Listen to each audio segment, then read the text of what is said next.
Joe Lieberman não parecia rebelde, mas o vovô de cabelos brancos e jeito calmo tinha espinha de aço. Democrata, ele desafiava o partido quando isso contrariava suas convicções. Ele foi o primeiro judeu ortodoxo eleito ao Senado e, em tempos de polarização, atuou como ponte entre democratas e republicanos. Hoje, nossas divisões parecem mais profundas. O legado de Joe Lieberman pode ensinar como superar diferenças? Imagine um candidato presidencial democrata escolhendo um republicano como seu companheiro de chapa? Parece absurdo no cenário político de hoje. Penso até no slogan da campanha Trump-Sanders, mas na verdade não consigo. Isso quase ocorreu em 2008, quando John McCain cogitou seriamente escolher o democrata Joe Lieberman como vice. Um azul em uma chapa vermelha. Por que diabos McCain se juntaria ao inimigo? Talvez fosse pela habilidade de Joe em superar divisões políticas. Ele colaborava com outros partidos, incluindo republicanos, em leis ambientais e reforma da Previdência. É uma honra estar aqui com meu amigo, senador Joe Lieberman. Joe não se importava com dogmas ou ideologias. Ele estava lá para trabalhar, dialogar e colaborar, mesmo discordando dos colegas. Foi um prazer receber o secretário Cheney. Já trabalhamos juntos no passado, fomos adversários este ano, mas certamente da minha parte sei que ambos fomos adversários muito respeitosos um com o outro. Parece tão simples, não é? Políticos trabalhando juntos apesar de suas diferenças para melhorar a vida do povo americano. Mas, mesmo naquela época, isso era raro, então McCain estava percebendo algo, quando ele considerou Joe como seu companheiro de chapa. Ele poderia ter chamado essa estratégia de Joseph e o voto Technicolor. O que diferenciava Joe não era só sua disposição ao diálogo com o outro lado. Judeus atuavam no governo dos Estados Unidos da América antes mesmo de sua fundação, mas Joe Lieberman foi o primeiro judeu praticante no Senado. É difícil servir ao seu país quando precisa se desconectar 25 horas toda semana pelo Shabat e faltar a eventos por causa dos feriados. Poucas pessoas ouviram falar disso, e é estranho socializar nos galas e eventos de arrecadação quando você não pode realmente comer nada. Não tenha cautela, acelere! Alguns conselheiros políticos de Joe ficaram preocupados com as restrições. Ele perderia força na campanha se precisasse faltar a eventos aos sábados? Um ex-conselheiro chegou a brincar que o Joe prometeu trabalhar duro para o povo americano 24 de junho, mas o Joe não via o judaísmo dele como uma restrição, muito pelo contrário, para ele era um motivador. Talvez você já tenha ouvido falar do valor judaico de Tikkun Olam, ou preparar o mundo. Joe, ainda na graduação em Yale, já sentia o dever de ajudar a resolver grandes problemas sociais. Havia muitos males sociais. Nos anos 1960, enquanto as leis de Jim Crow segregavam os negros, Joe, junto a milhares de americanos, marchou em Washington e ouviu ao vivo o famoso discurso "Eu tenho um sonho" de Martin Luther King. Eu tenho um sonho. Meus pobres filhinhos um dia viverão em uma nação onde não serão julgados pela cor da sua pele, mas pelo conteúdo do seu caráter. Eu tenho um sonho. Foi esse discurso que levou Joe para o Sul, mais tarde naquele ano. Ele decidiu enfrentar as injustiças e se juntou a uma caravana para Jackson, Mississippi, disposto a apoiar os negros americanos. Sua solidariedade envolvia organizar campanhas de registro de eleitores e divulgar uma eleição simulada. Segregacionistas diziam que negros americanos não votavam por desinteresse político. A eleição simulada foi uma das formas de provar que eles estavam errados. Enquanto muitos veículos hesitavam em cobrir esses esforços, Joe relatou as injustiças do Sul sob as leis de Jim Crow para o Yale Daily News. Mesmo no Mississippi, Joe mantinha sua rotina matinal independentemente da agitação. Ele iniciava o dia com orações, criando calma antes do estresse. Joe manteve essa tranquilidade por toda a vida adulta.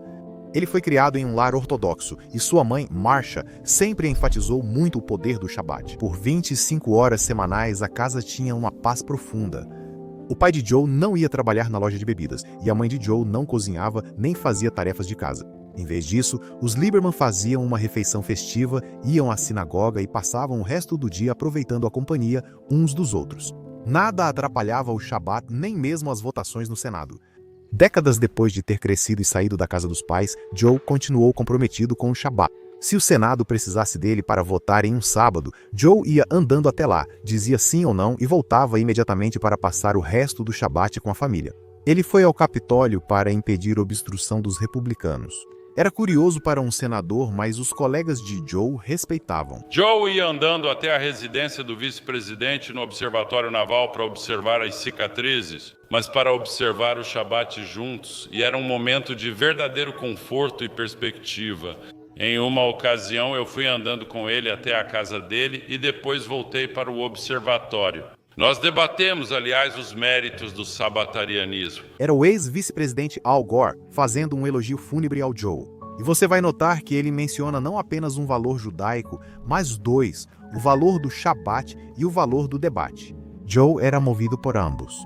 Os pais dele não foram à faculdade, mas a casa dos Lieberman tinha conversas animadas e discussões intelectuais. E quando ele queria se aprofundar em algum ponto da lei judaica, ele procurava seu rabino de infância para uma conversa ou um debate. Joe era muito curioso e inteligente. Seu rabino sugeriu o seminário rabínico, mas ele não quis. Joe fez algo ainda mais judaico. Foi para a faculdade de Direito, mas não quis advogar.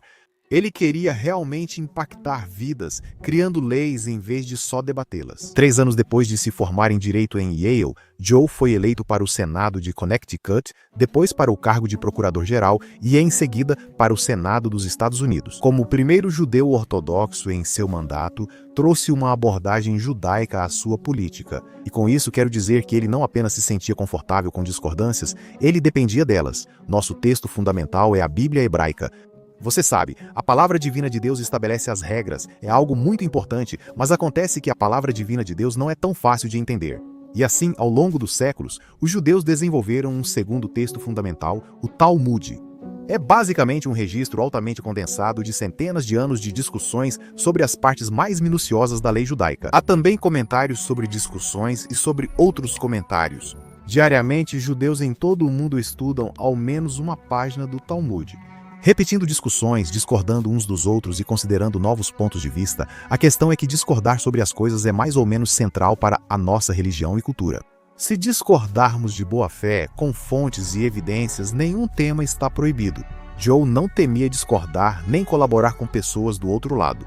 Esse tipo de discordância produtiva era natural para ele e para Joe vinha de um modo judaico de estudar. Mas isso não significa que o caminho sempre foi tranquilo. Uma coisa é dizer que valoriza opiniões diversas, outra é romper com o seu partido. Joe não seguia a linha do partido e priorizava o princípio fundamental, por isso foi um dos poucos democratas a apoiar a guerra do Iraque. Aqui ele está refletindo sobre por que rompeu com seu partido. Eu fui uma figura controversa dentro das fileiras do Partido Democrata porque mantive meu apoio à guerra no Iraque. Eu sentia que seria terrível se nos retirássemos, basicamente aceitando a derrota lá. Seria terrível para a credibilidade americana, para a segurança do Iraque e do Oriente Médio em geral. Independente da opinião sobre a guerra do Iraque, ele manteve sua convicção, ignorando o que seu partido dizia, do outro lado do corredor. Ele manteve suas convicções quando se tratava de questões sociais como direitos reprodutivos e lésbicas, gays, bissexuais, transgêneros e queer, mesmo quando essas posições o afastavam dos conservadores. Mas tudo isso parece pouco comparado ao que ocorreu em 2008, Barack Obama estava concorrendo à presidência e a maioria dos democratas estava empolgada, mas não Joe. O partido ao qual me filiei quando o presidente John F. Kennedy era seu líder. Um partido que acreditava em um governo progressista em casa e em uma política externa internacionalista, forte e baseada em princípios, além de uma política econômica pró-comércio. Esse partido não é representado pelos líderes de hoje. E é por isso que decidi apoiar o senador McCain. Inacreditável. A amargura era tanta que membros do partido pediram para punir Joe por criticar Obama publicamente, removendo-o do Comitê de Segurança Interna e Assuntos Governamentais.